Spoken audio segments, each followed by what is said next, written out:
अर्शी पकड़ेगी अनिरुद्ध का हाथ और मांगेगी साथ देने का वादा। जहाँ अनी करेगा पूरा उसकी बातों को इनकार और नहीं करेगा वादा, और झनक को रोकने की करेगा कोशिश, जहां झनक रुकने से करेगी इनकार। जी हाँ दोस्तों, झनक के अपकमिंग एपिसोड काफ़ी इंटरेस्टिंग मोड़ लेने वाले हैं, जहां एक तरफ विनायक ये अनाउंस कर देता है कि सृष्टि की ही बेटी झनक भी है, और वहीं साथ ही साथ ये भी अनाउंस कर देता है कि मैं सृष्टि मुखर्जी को डिवोर्स दूंगा, क्योंकि एक औरत के दो दो पति नहीं हो सकते।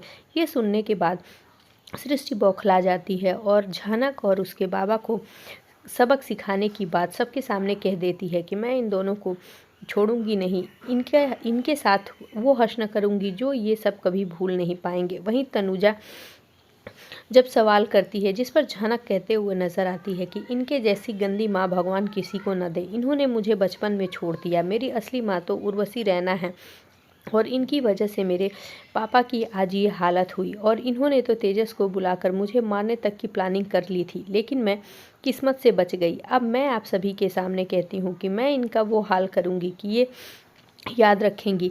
और वहीं अर्शी अनी का हाथ पकड़ के कहती है कि अनी, जो तुम चाहते थे वो झनक को मिल गया, झनक को उसकी माँ भी मिल गई और उसके पापा भी मिल गए, लेकिन मैं तुम्हारे बिना नहीं जी सकती, इसलिए अनी तुम मेरा साथ कभी नहीं छोड़ोगे, ये मुझसे वादा करो।